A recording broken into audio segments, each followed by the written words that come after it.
del proyecto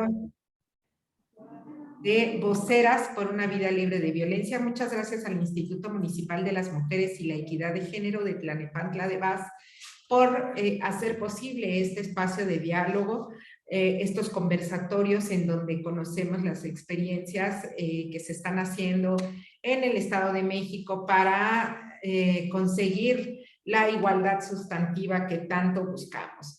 Está conmigo Patricia Cañedo Sandoval. Hola, Pato, ¿cómo estás? Hola, ¿qué tal? Muy bien, gracias. Un gusto estar con ustedes. Y el día de hoy tenemos una invitada, como todas, especial, y ella es Nayeli Arenas Morales. Es fundadora de Mujeres Ecatepenses por los Derechos Humanos, egresada de la UNAM, la carrera de Derecho, contadora por el Politécnico y es integrante de MEDU, organización que acompaña jurídicamente y psicológicamente a mujeres y niñas víctimas de violencia. Quise invitar a Nayeli, pues la he escuchado recientemente en varios conversatorios y creo que el trabajo que está haciendo en la atención y el acompañamiento a mujeres víctimas de violencia, creo que no solamente en Ecatepec, sino en otros municipios del Estado de México también es un trabajo muy importante. ¿Cómo estás, Nayeli? Gusto en saludarte. Hola, muy contenta de estar con ustedes. Por supuesto, saludo con mucho cariño a Patricia Cañedo, a David, que nos está ayudando en las cuestiones tecnológicas, y un gusto, Emma Obrador, compartir con las voceras por una vida libre de violencia. Muchas gracias, estoy muy contenta, hoy me siento muy honrada de estar aquí. Gracias a ti, buenas tardes. Muy bien, Nayeli, pues cuéntanos cómo es que una mujer joven decide estudiar Derecho, y si siempre has estado en Ecatepec, ¿qué te llevó?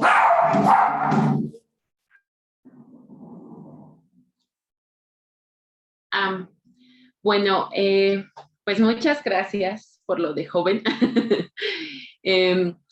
Pues soy originaria del municipio de Ecatepec, orgullosamente, de uno de los pueblos fundadores, San Pedro Jalostoc, y pues me llevó a formar Mujeres Ecatepenses por los Derechos Humanos con otras compañeras, pues porque hace algunos años yo pretendía participar en cuestiones públicas de mi comunidad, como copacis y delegación.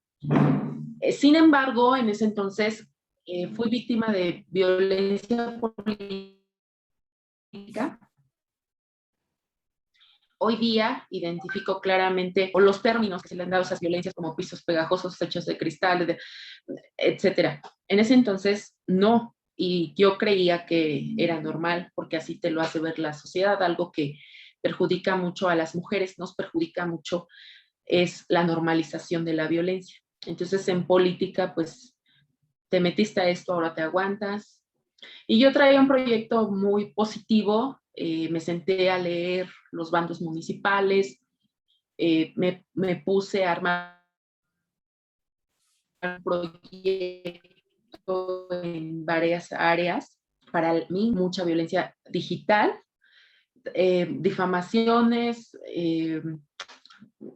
de repente ya salían anónimos abajo de las casas al siguiente día sobre mi persona, obviamente, pues, repito, difamaciones. Entonces, pues ahí fue cuando empecé a decir, ¿por qué tengo que vivir si las demás personas no lo están viviendo así, ¿no? Para los hombres es diferente. Esta y una serie de anécdotas, la agrupación Mujeres Ecatepenses por los Derechos Humanos. ¿Sí me escuchan bien? Fíjate que te perdemos de repente, Nayeli. Si puedes, okay. Un tantito. Así me escuchan. Sí, mejor. Sí, mejor. Sí, entonces estas situaciones y y experiencias de vida personal, pues también es lo que me alienta. Pues yo estudié como primera carrera Contaduría Pública en el Politécnico. Sin embargo, aunque le agradezco mucho a la institución, pues no era mi vocación. Entonces tenía yo la inquietud de participación comunitaria, de defensa de los derechos humanos de las personas, y pues es por eso que estudio Derecho como segunda carrera, y pues es a lo que me dedico. Y pues empezamos a conformar varias mujeres, compañeras, amigas de la comunidad, pues esta agrupación, y pues empezamos con conversatorios, porque para nosotras creemos que el trabajo comunitario es indispensable, porque te tiene muy cerca de las víctimas, a dar esa asesoría jurídica, así como podíamos, ¿no? A investigar a qué fiscalía tenían que ir, a prepararnos en las violencias que estaban viviendo las mujeres, pero también otros grupos vulnerables. Y es como vamos haciendo esta conformación. Creo que detrás de muchas activistas que conforman agrupaciones o que tienen un proyecto, en algunas, si no es que en todas, hay situaciones de injusticia o de vulnerabilidad. Y creo que eso me llevó, lo transformé de manera positiva. Creo que hasta la fecha nos ha salido muy bien. Bien, Nayeli. ¿Qué es lo que hace la organización? ¿Cómo se desarrolla el trabajo de la organización en la que tú participas? Pues nosotras damos asesoría vía penal y telefónica, para ejemplo penal, familiar. Decimos a las personas a dónde tienen que acudir a hacer su denuncia. En muchos asuntos damos acompañamiento. Nos ha tocado desafortunadamente feminicidio, violación a niñas, y también las canalizamos psicológicamente o las atendemos las mismas mujeres de la propia organización, que son psicólogas o terapeutas. En eso consiste prácticamente el principal, pero hemos hecho otras cosas porque hacemos alianza con organizaciones de la sociedad civil. Con Más Sueños participamos en el torneo femenil de fútbol, en el torneo Violeta, en donde se hacen ligas femeniles, y también ferias de asociaciones en donde se atiende a las personas asistentes en cuestión de salud, de métodos anticonceptivos, prueba VIH, etcétera, ¿no? Entonces se hacen varios torneos Violeta. El primero fue en San Pedro Jalostoc. También hacemos gestiones de aparatos, bueno, de sillas de ruedas, bastones, etcétera, para niñas y niños con discapacidad.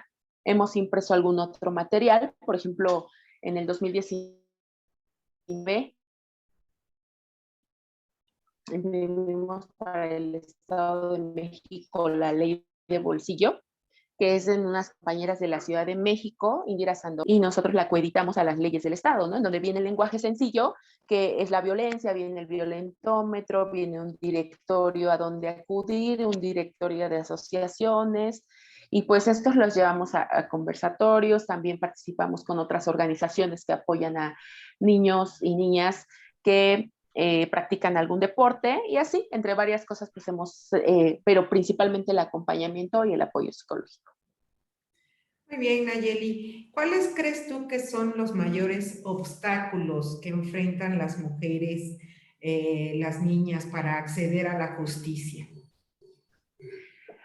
En primera, creo, y ayer lo platicaba también con una chica que está haciendo un estudio, una tesis de esto, pues la práctica nos ha enseñado que la normalización de la violencia por parte de las autoridades, la normalización de la corrupción e impunidad por parte de la sociedad, porque ya decimos bien fácilmente, es México, es que así es en México, es que pues ahí en darte, pues así es. Yo recuerdo que cuando empecé a trabajar como pasante de derecho, iba a los juzgados y recuerdo que todo el mundo estaba enojado, los servidores públicos,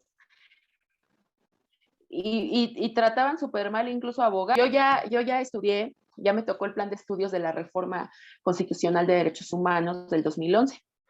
Entonces yo ya lo traía. Yo dije, pues son derechos humanos, no pueden violentarlos así. Y creo que la normalización de la corrupción también, la discriminación hacia las mujeres y los grupos vulnerables, hay muchísima discriminación.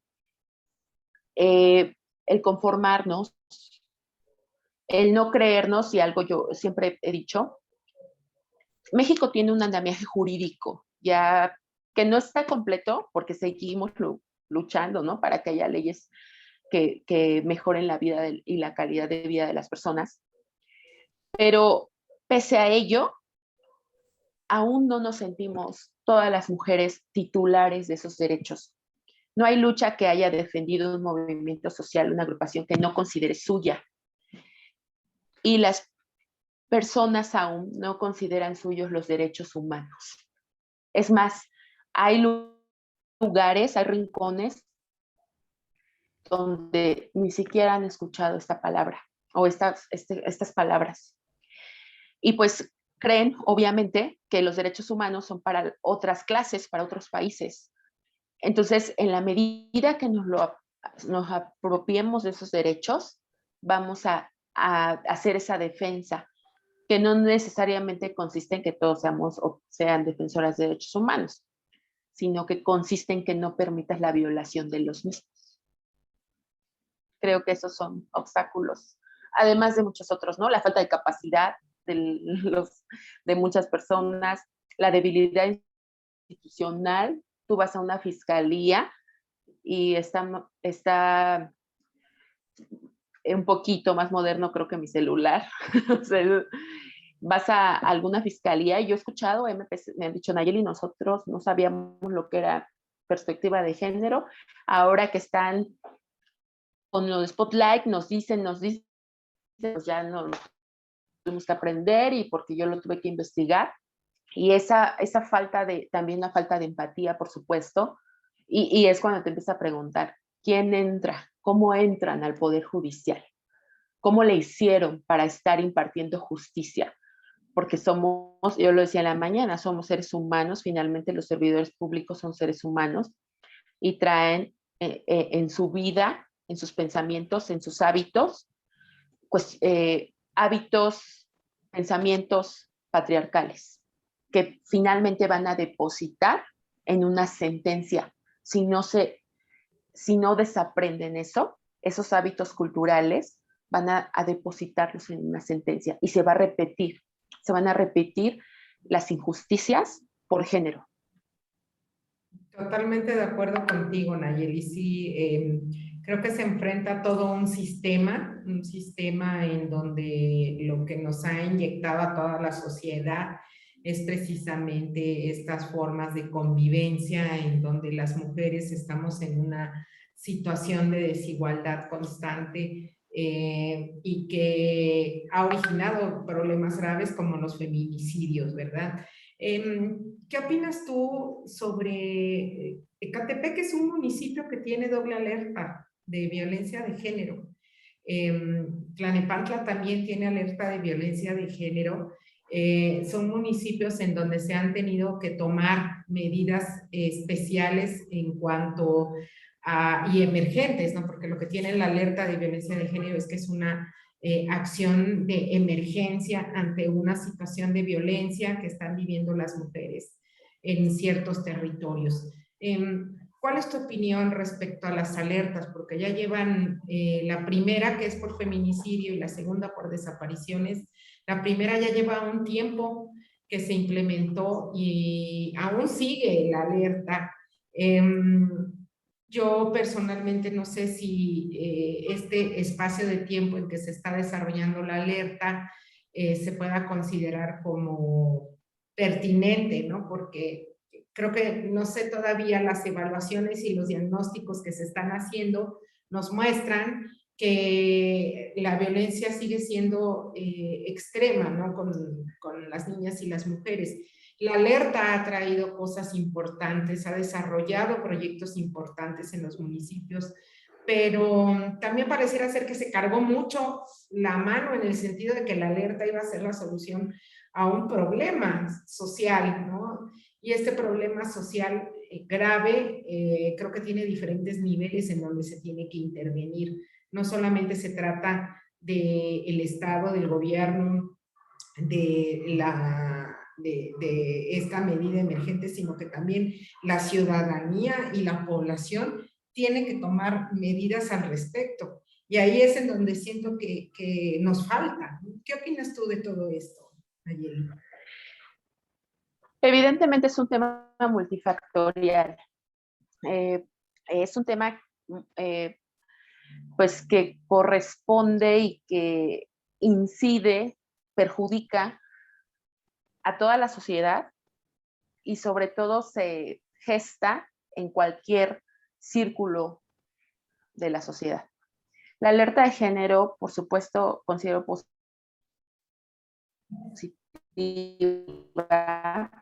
visibilizó lo que era necesaria la petición, pero los objetivos de quienes tenemos o tienen que desarrollar proyectos para ser evaluados no han sido los mismos. Gobierno del Estado de México sabe que hay una alerta de género porque la tienen varios municipios y se pone a dar tarjetas rosas, ¿no? Esa es una actividad discriminatoria, para empezar, porque no todas las mujeres la tienen. Entonces, hay alerta, saben que hay alerta, se decretó la alerta en varios municipios del Estado de México, pero el gobierno del Estado de México sigue haciendo lo mismo, y hacer lo mismo va a dar los mismos resultados.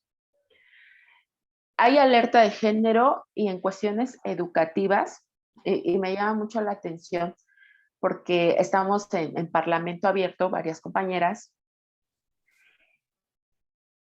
y te das cuenta que el marco jurídico y legal que está encargado el Poder Legislativo, supuesto, pues no ha avanzado hace muchísimos años. Buscábamos la ley de salud estatal y no. En las escuelas, por supuesto en temas educativos, pues existen materias por formación cívica y ética, se me ocurre en estos momentos. Pero no necesariamente trata temas de género, trata temas de discriminación, de igualdad, del artículo 3º constitucional, pero el género incluso noto a una sociedad muy asustada cuando se habla de género. Y lo he notado mucho en Parlamento Abierto. La sociedad incluso ha llegado a estigmatizar a las activistas, a las feministas, a los grupos vulnerables, adultos mayores, LGBT. O sea, es algo totalmente desafortunado. Tú en televisión no ves algo de género, no ves algo de respeto a los derechos de las personas, ¿no? Yo la veía la otra vez con mis hijos y pues siguen siendo los mismos temas que se trata, la misma romantización a la maternidad. Entonces la sociedad estamos totalmente normalizadas y adaptadas y mucha gente nació, ha muerto y seguramente va a morir con esa situación. Y creo que pudiera atacarse si todos y todas y todes, ¿no?, fuéramos a los mismos objetivos, porque incluso a veces hasta en organizaciones, el pensamiento, ahorita que lo he escuchado en Parlamento Abierto, leo con mucho respeto y tolerancia a quienes defienden sus puntos de vista. Estamos en un estado de derecho, en un estado de derechos. No estamos, y estamos además en un estado laico, no en creencias, doctrinas o religiones de nadie. Y por supuesto que es un tema multifactorial, porque incluso yo llegué a escuchar a una maestra que criticaba a las mujeres y hablaba de formación cívica y ética, de que las mujeres ya teníamos supraderechos, de que los grupos vulnerables ya nos estábamos pasando con los derechos y de que pobrecitos hombres, ¿no?, que ya se estaban quedando sin ellos. Y además, si eso le sumas que pues hay varios medios de comunicación que estigmatizan, criminalizan a las mujeres, pues entonces es un tema multifactorial. La alerta de género, por supuesto, sirve, pero a lo mejor no se ha implementado como se debe, porque podemos tener 5, 3 y estar, pero mientras no se implemente bajo los mismos objetivos de que estamos en un estado laico de derechos humanos, humanos, de que todas las personas somos iguales, de igualdad, porque ahora el patriarcado se moderniza. Yo me impresiono bastante que siempre sale, o sea, el patriarcado se moderniza y digo, wow, qué creatividad, Ajá. porque ahora ya salen con que pues, la perspectiva de género es para igualdad en todos. Entonces, un agresor ya se puede quedar con la guarda y custodia, porque no nada más las mujeres, o sea, ya el patriarcado modernizó la jurisprudencia que emitió la Suprema Corte de Justicia, ya la adaptó a su modo. Y yo les decía, no, o sea, el género, la igualdad, la perspectiva, no es para darle ahora un lugar superior al agresor, es para poner en igualdad a los desiguales, para equilibrar a los que seguimos abajo. Entonces, se va modernizando todo eso y creo que pese a los esfuerzos que se hagan, si no se implementan los objetivos o los objetivos propios de la alerta de género, pues no vamos a tener resultados.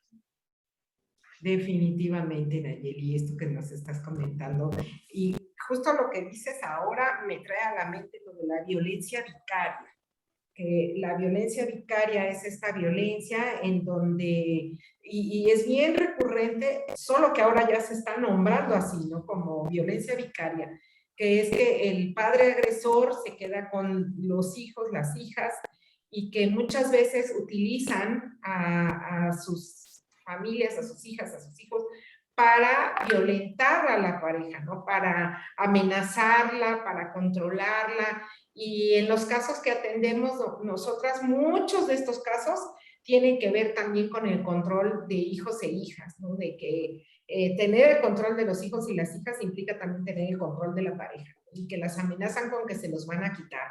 Y no solamente esa amenaza, justamente el Poder Judicial está tomando muchas resoluciones en ese sentido, con esta visión de que los padres tienen derechos también a estar con sus hijas y sus hijos, y estoy de acuerdo, la paternidad tiene que ser compartida, pero justo con utilizar estos argumentos que hemos traído desde la perspectiva de género y los feminismos, de la necesidad de que se pueda juzgar con perspectiva de género, los mismos argumentos que están usando sin considerar el interés superior de la niñez, porque si el padre es agresor de la madre de estas infancias, pues imagínense si no va a ser una persona agresiva con sus hijas y sus hijos.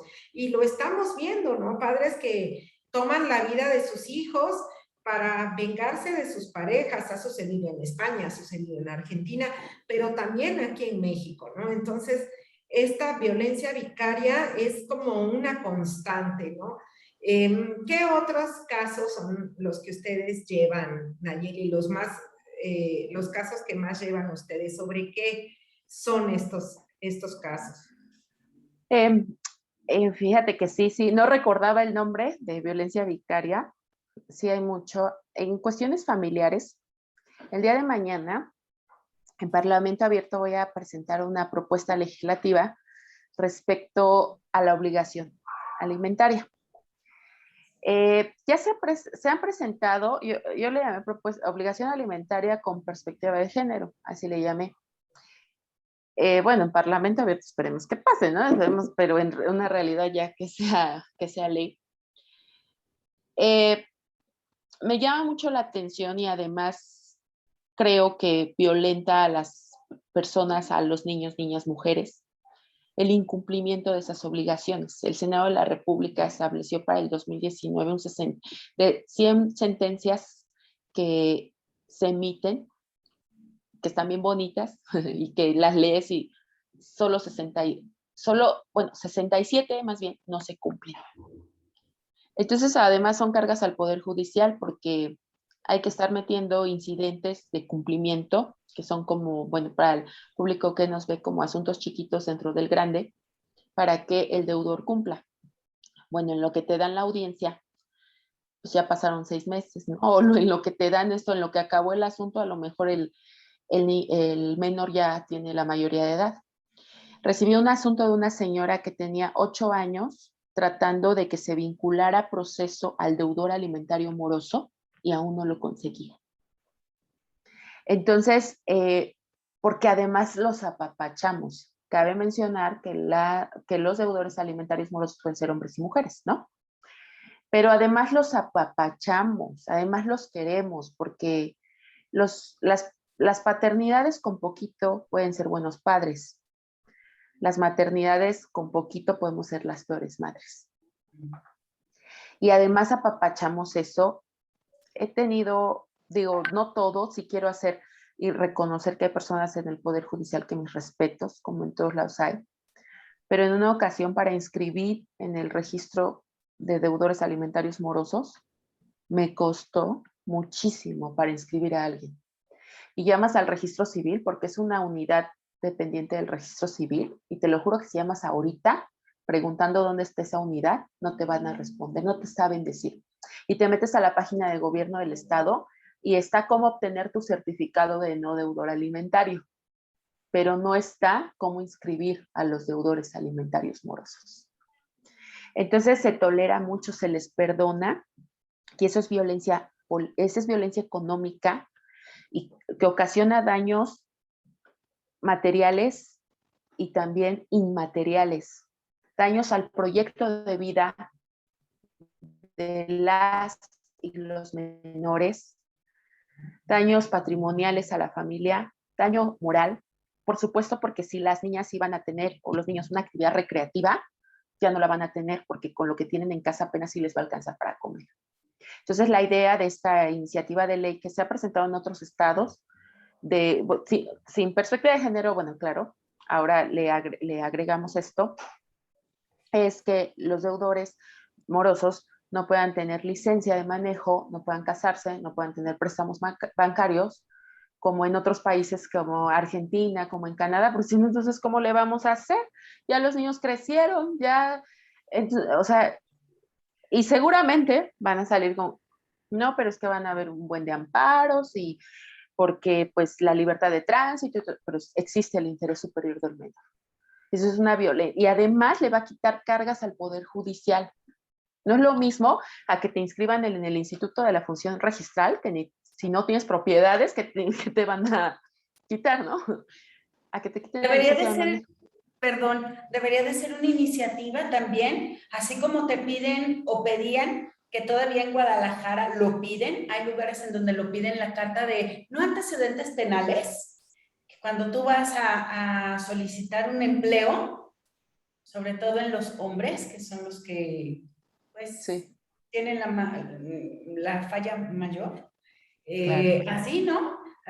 Esa de antecedentes, de si cumples con tus obligaciones, para que si no, vía nómina, se hagan responsables, porque finalmente, pues es un derecho y los que les corresponden son a las hijas y a los hijos, ¿no?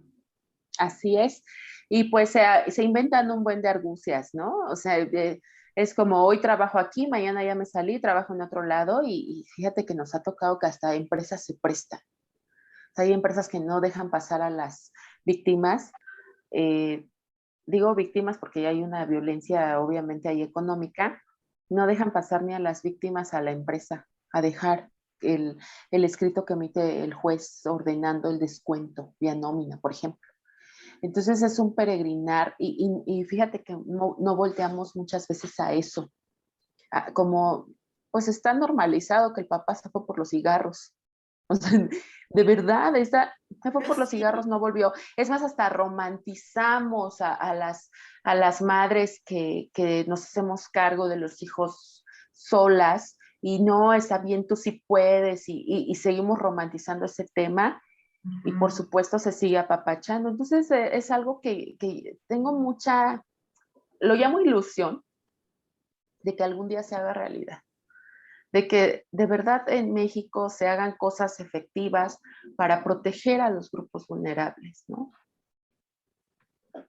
Creo que en el Estado de México hace un tiempo había algo que se llamaba fraude familiar en el Código Penal, que después ya no lo he visto, pero ese fraude familiar precisamente tenía que ver con que había deudores y que lo que hacían todo el tiempo es que no ponían sus bienes a su nombre. Entonces le compraban la casa. Tuve un caso de una médica que vivía en Atizapán y que el marido a base de engaños, porque son engaños tras engaños, ¿no? Le dijo que como ella era extranjera, no deberían de tener los bienes a su nombre, que mejor los iban a poner a nombre de su mamá por si había alguna vez algún problema con que era extranjera. Entonces pusieron la casa a nombre de la mamá de la pareja. Y entonces, evidentemente, un día que ella se da cuenta que estaba viviendo violencia, el tipo le cambia las chapas a la casa, la denuncia porque ella era extranjera, y entonces él la denuncia a inmigración para que vayan y se la lleven, ¿no? Entonces, teniendo ella la nacionalidad ya por estar casada con el tipo, ¿no? Pero finalmente la llevan, y en lo que la mamá y la hermana hacen todo lo posible por probar que ella estaba legalmente en México, pues imagínate, el tipo le cerró la puerta con sus documentos, y ella no tenía modo de comprobar que vivía en la casa. El tipo tenía todos los documentos en la caja fuerte. Entonces, existía esa figura de fraude familiar, que ya realmente no sé si se quitó, porque te digo, ya no he vuelto a verla ni he vuelto a escuchar que se utilice. Fue de hecho una promesa por allí de cierto gobernador en el Estado de México que se incluyera, ¿no? Y yo sí creo que las mujeres no somos grupo vulnerable, que somos vulneradas, ¿no? Que nos vulneran, nos ponen en posiciones, en una posición y en colectivo, porque sí creo que nos vulneran nuestros derechos, claro que sí, y nos ponen en una situación en donde es más fácil vulnerar nuestros derechos, porque estamos precarizadas, porque tenemos dobles y triples jornadas de trabajo, por que no tenemos la protección y el acceso a nuestros derechos, ¿no? Y digo protección porque por los feminicidios en el Estado de México son un grave problema, y todo esto va vulnerando nuestros derechos, ¿no? Más estas prácticas consuetudinarias, como tú nos estabas platicando hace un momento, de jueces, de ministerios públicos, que nos siguen violando nuestros derechos como humanas, ¿no? Y bueno, en ese sentido, Nayeli, ¿tú qué les recomiendas a las mujeres, a las señoras que están ahorita viendo este Face Live, que están en su casa, a las mujeres jóvenes, porque te digo que este mes es de la juventud? Entonces, ¿cuáles son tus recomendaciones? Porque justamente tenemos muchos casos de mujeres que están pidiendo guardia y custodia, pensión alimenticia, y que están pasando por estos momentos de violencia. Yo les recomiendo que nos informemos. Debería el Estado garantizarnos la seguridad de la que somos titulares, pero pues no es así, porque además estamos en un proceso, lo decíamos hace rato, no es un tema multifactorial, no es así. Les recomiendo que nos informemos, que nos involucremos y que trabajemos en colectivo, porque necesitamos a mujeres que en todos los rincones, en todas las casas, en todas las colonias, les hablen a otras mujeres de los derechos que tienen.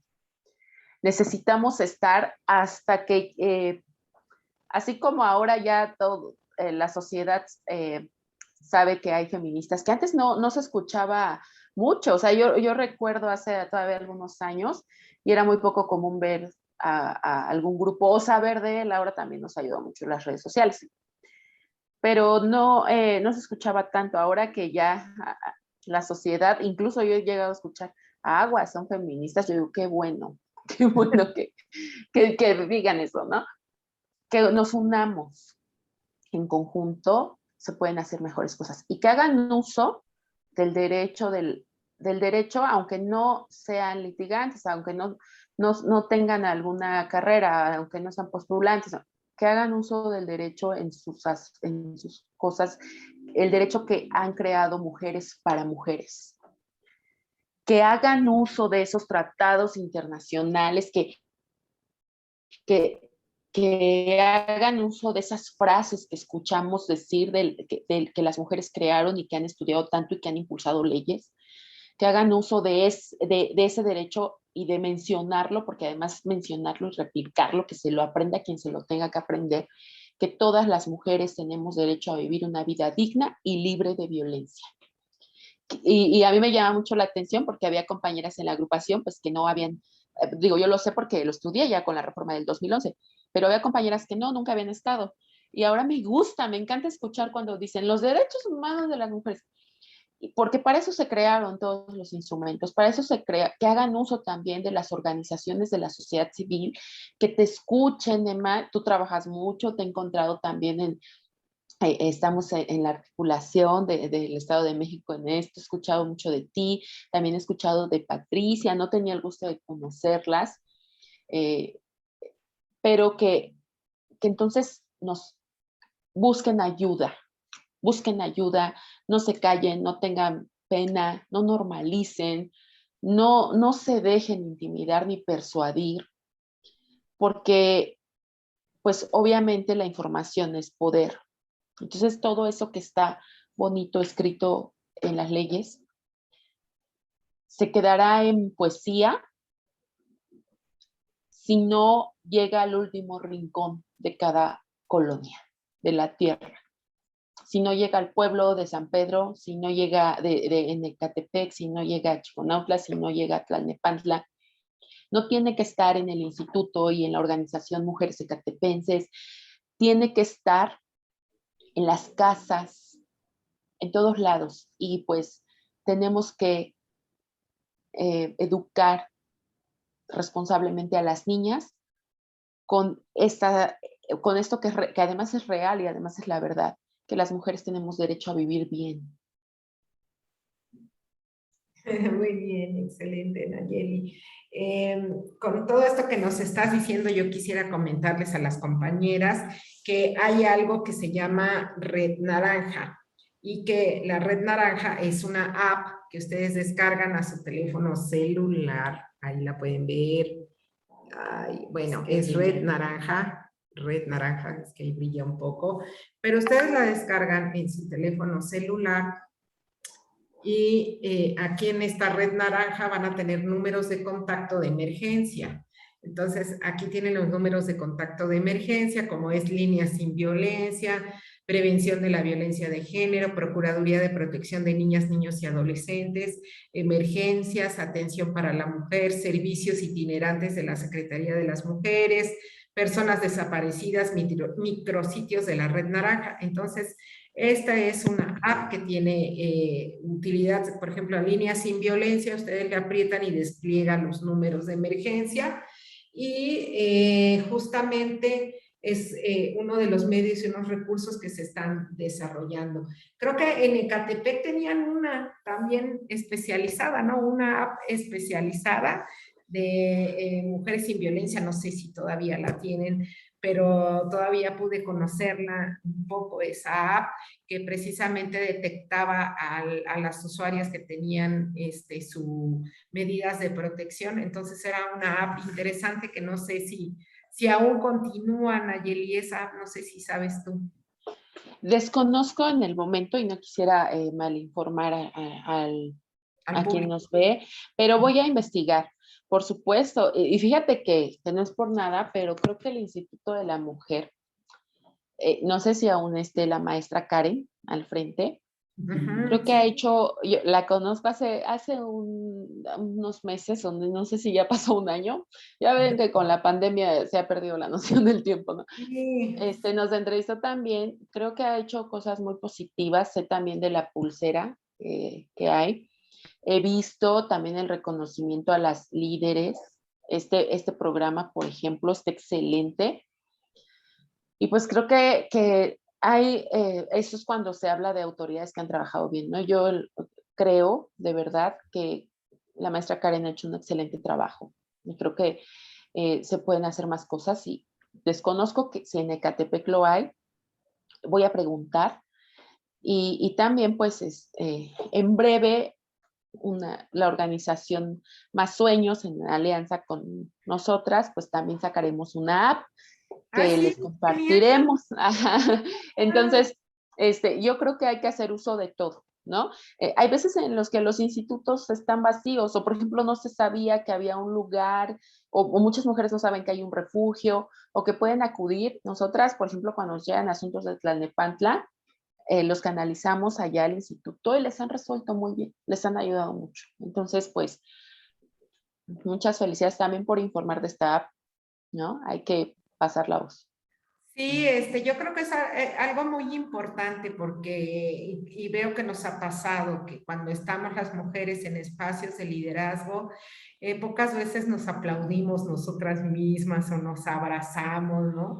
De decir, ay, qué bueno que ya llegó la compañera a una institución o que ya llegó una compañera a un espacio en donde pueda ayudar a otras, ¿no? Y reconocernos es difícil. Y yo veo ahí todavía una huella de ese sistema, de ese patriarcado, ¿no? Que nos pone en pique a unas con otras y que sí está muy bien hacer una crítica, un análisis crítico de las circunstancias, de lo que se necesita hacer, cómo se tiene que hacer, pero también reconocernos y abrazarnos y reconocernos como actoras sociales, como precisamente creadoras de cambios, como es este programa, ¿verdad? Que estamos haciendo cambios en nuestras comunidades, en nuestra sociedad, en nosotras mismas, ¿no? Porque se implica la cuerpa, como decimos las feministas, se pone la cuerpa y hay una implicación de la cuerpa que nos lleva a precisamente a estar dando estas, yo no diría batallas, pero sí el estar haciendo esta incidencia para que todas nos veamos más beneficiadas totalmente, ¿no? Yo sí pienso que es muy importante hacer todas estas redes y estar hablando mucho con las mujeres a que se unan, a que se hagan redes en la comunidad, en la colonia, estar cada vez más unidas, como nos decías tú, Nayeli, y acompañarnos, fortalecernos, y siempre va a haber la mujer que le guste la política o la grilla, bueno, pues impulsarla para saber de todos estos derechos de los que nos han quitado.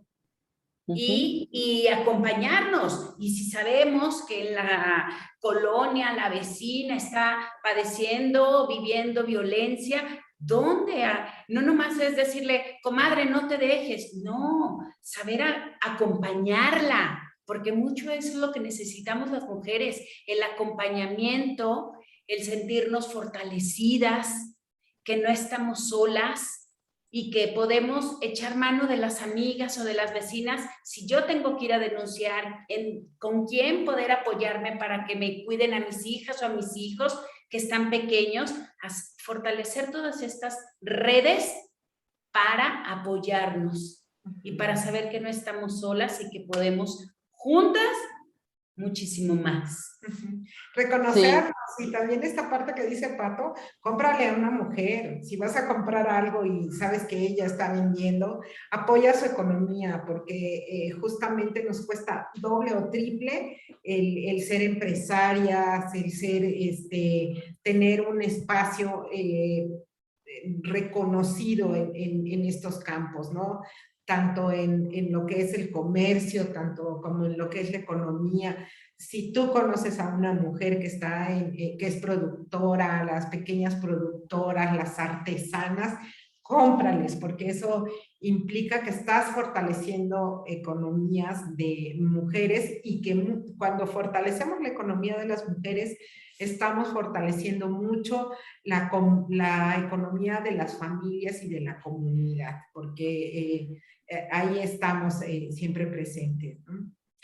Pues, Nayeli, qué gusto tenerte en este programa, estar conectadas y enredadas.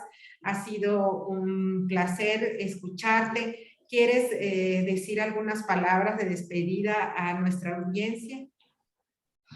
Sí, quiero agradecer que me hayan escuchado, Emma, Patti, no sé si hablé mucho, luego me excedo, pero me tienen que encuadrar. Quiero agradecer a la audiencia, al Instituto Municipal de Tlalnepantla, excelente. Hemos hecho muy buenas relaciones. Las mujeres que se dedican a lo que quieran y son políticas las vamos a apoyar porque tenemos que hacer política las mujeres. Te saludo con mucho cariño a Patti, les doy las gracias por incluirnos a Mujeres Ecatepenses por los Derechos Humanos, porque yo pues hablo en representación de las compañeras. Y por supuesto, estamos para servirles. Nuestra página en Facebook es Mujeres Ecatepenses por los Derechos Humanos. Y pues así como tal, la pueden, y los invitamos a seguir.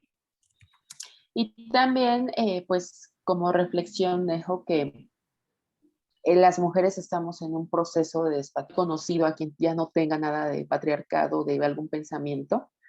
Entonces hay que ser pacientes entre nosotras mismas. Lo manifiesto precisamente porque a veces la vara con la que se pretende medir es muy alta y hay que reconocernos que pese a que estudiamos el tema, estamos en esto, somos seres humanos, somos mujeres, somos imperfectas y pues estamos para apoyarnos y pues cuenten con todo nuestro apoyo. Les mando un beso a ustedes y a toda la audiencia.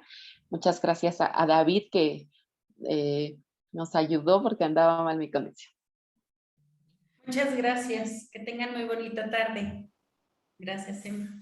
Muchas gracias al Instituto Municipal de las Mujeres y la Equidad de Género de Tlalnepantla de Vaz, a la maestra Karen Santa Cruz Bretón, por facilitarnos estos espacios y poder tener estos diálogos con la comunidad. Por supuesto, un reconocimiento al gobierno municipal de Tlalnepantla de Vaz por abrir este camino para que las mujeres nos escuchemos, para que podamos hablar de estos temas sociales, de estos temas de desigualdad y hacer propuestas sobre lo que podemos hacer juntas y juntos para generar estos cambios que tanta falta nos hacen. Muchas gracias por su asistencia. Y David, el equipo técnico de Voceras por una Vida Libre de Violencia, muchas gracias. Que pasen una excelente noche. Hasta la próxima. Bye bye.